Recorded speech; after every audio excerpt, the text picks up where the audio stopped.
Erickson Lubin, how are you, sir? What's going on? Very good, man. Thanks for your time. I'm good. My man. So first and foremost, man, talk about it. If I'm not mistaken, is this your first time training in Vegas versus Florida? No. I trained for the Ishe fight out here. Okay. I like it. I like it out here, man. It got away from family, got away from friends, all distractions, and this camp has been strictly about boxing. I come home from the gym, I just pretty much put on some boxing and just study tape, old fighters and the ones now, and my opponent, study myself, and I'm ready, man. No, absolutely. I mean, clearly, Sebastian Fundora is no slouch, but he is relatively new in comparison to your lineage. Did you feel like you two were on a collision course, or was the opportunity to fight him a surprise to you? Nah, after a while, I knew he was on a collision course because I saw he was moving up the rankings in the WBC, and I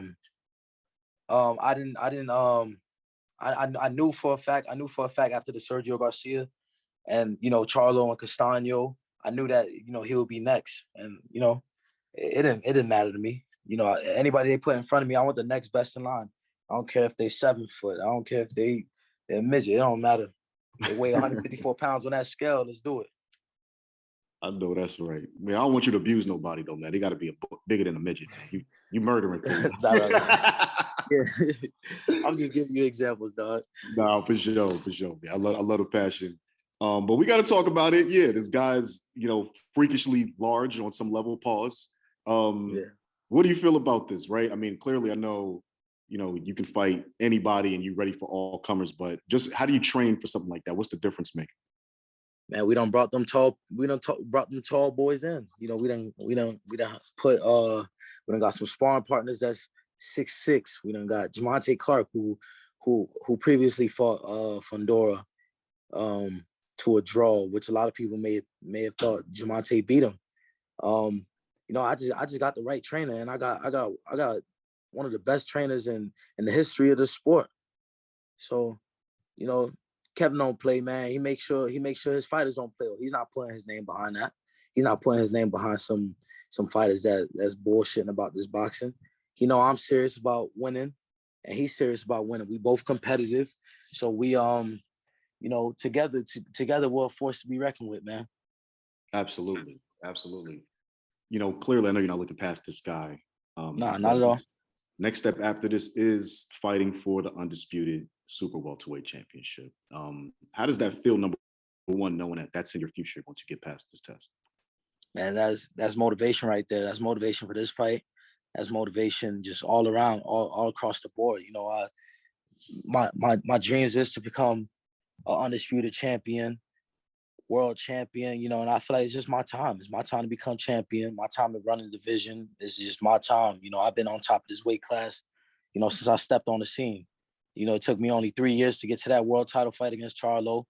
I had that little hiccup, but ever since that, I've been clicking. I've been getting better, and I've been, just showing and proving. No, for sure. Obviously, Charlo and Castano are what stands in the way of that past Fundora. Who do you want to see win that fight, or do you not care, or is this about get back if you get to that next step? It don't really matter to me who wins, because what I'm chasing is them titles. If I can get that Charlo rematch, if he wins, so be it. That'd be great. That'd be great, because I am competitive, like I said, and I do like to and I do love revenge. Revenge is sweet, but like I said, man, I'm chasing those titles. It's time for me to become champion. Time for me to run a division, and that's what I plan on doing. So I'm not overlooking Sebastian. He's standing in the way, and on Saturday night, I got to run him over. Hey, already. It's interesting. People love to say, make the best fights. Boxing doesn't make the best fights, but I actually see the game differently right now. I feel like there's more and more undisputed opportunities obviously happening between men and women, and it's across different divisions. Is this signaling the best finally fighting the best? Can people start putting that to rest, or you think there's still a problem in boxing? At first there was a little problem with the other side and this across the street and across all that type of shit, but I think they're piecing it together, because a lot of these dudes they're getting out their contracts and they want the biggest fights and the biggest paydays. So that's what boxing is all about, man. The best fighting the best. And you see what I've been doing, man. I've been fighting top contender after top contender. You know, I want I want the best guys available, honestly, because I want to be able to say when I'm champion that I beat this guy, I beat that guy, I beat this guy. Like I beat the whole top 10, you know. And it'll just line me up to be in that fraternity of the pay-per-views and the big fights. Do you think guys are still choosing fights to protect their record, or you feel like they're actually meeting these challenges now? I'm not sure. I'm not too sure about that. You know, I don't think guys really got a choice really on, just picking these soft fights anymore. You know, I think the best fights are being made. I think, you gotta to earn those big paydays, because a lot of dudes are screaming, oh, they want a big payday or they want a big fight, but they go ahead and still get matched up against something sweet. But in order to get those big paydays, you got to fight those big fights. You got to go through, like Devin Haney said, that pretty boy stage. And big ups to him for going across the pond and taking that fight and taking less money, because he want those belts, he want the big fights. Yeah, for sure. No, absolutely. That is a big move. Speaking of which, there are a lot of big fights coming up. What fights outside of your own on the boxing landscape are you looking most forward to? Is there something this year that you're like, that's going to be the joint I got to watch? Charlo Castaño. Woo! Obviously. No. Charlo Castaño, that's for sure. That's for damn sure. And then, I'm entertained by the Rolly and Gervonta Davis fight. Okay. I'm entertained because they got a camera dude in the gym every day with Rolly, and all he do is just talk some shit about Tank. And I think that's gonna be a hyped up fight. The build up for that fight is gonna be definitely something to watch. But I think Tank handles him. Okay, got a prediction, no doubt. Who's your favorite fighter to watch today outside of yourself? I love to watch Shakur Stevenson. Love to watch Canelo Alvarez.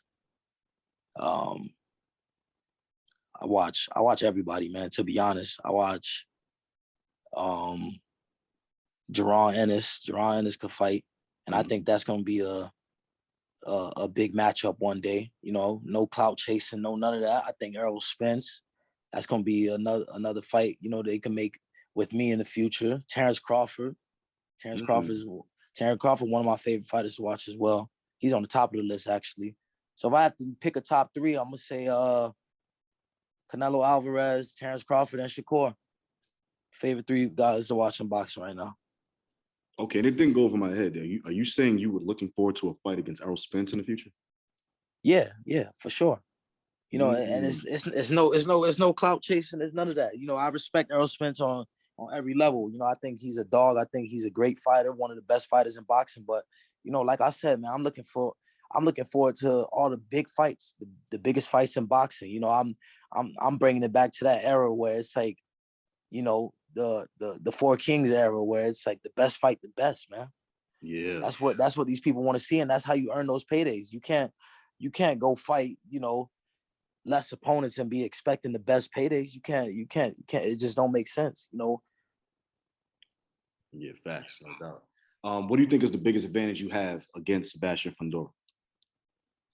I think I got an advantage on every level. I think he got a height advantage over me. That's about it. But I think I got better hand speed, better power, better IQ, better everything. I think he's just a guy that comes in shape, and he's really tall, and he tries to, overwhelm his opponents. I don't think that's gonna work with me. I come in dog shape every time out, and I got power in both hands, and my IQ is there. So he's gonna run into a lot. He's gonna have to, if he think he's just gonna have a night where he's just gonna try to walk me down, and he got something coming. He got something coming for sure. If I'm not mistaken, I think you fought in Vegas one time in 2015. Yeah. How big is this opportunity to not only fight again in Vegas, but to headline a Showtime card? Yeah, it's big. It's real big. The headline in Vegas. I was just talking to my family and stuff like that. They were just like, "Damn, you headlining in Vegas. Like, how does that feel?" But it feels great, man. It's a big opportunity in front of me. There's a lot at stake. You know, we're fighting for the WBC interim title, which may translate into the world title because, you know, depending on what they do, or it may translate into the undisputed world title, you know. So, That's you know, right. I'm motivated, man. I'm real motivated, and I'm just ready to put on, man. Saturday can't come soon enough, man. I'm ready to go out there and make a statement. Yeah, man. Last question. What can we expect from Erickson Lubin in 2022 and beyond? World champion, world titles, and just being one of the biggest names in boxing. Absolutely, man. You're definitely on your way, and you're already doing big things. Much respect. We watching, and good luck, my brother. Thank you for your time. Appreciate it. Absolutely.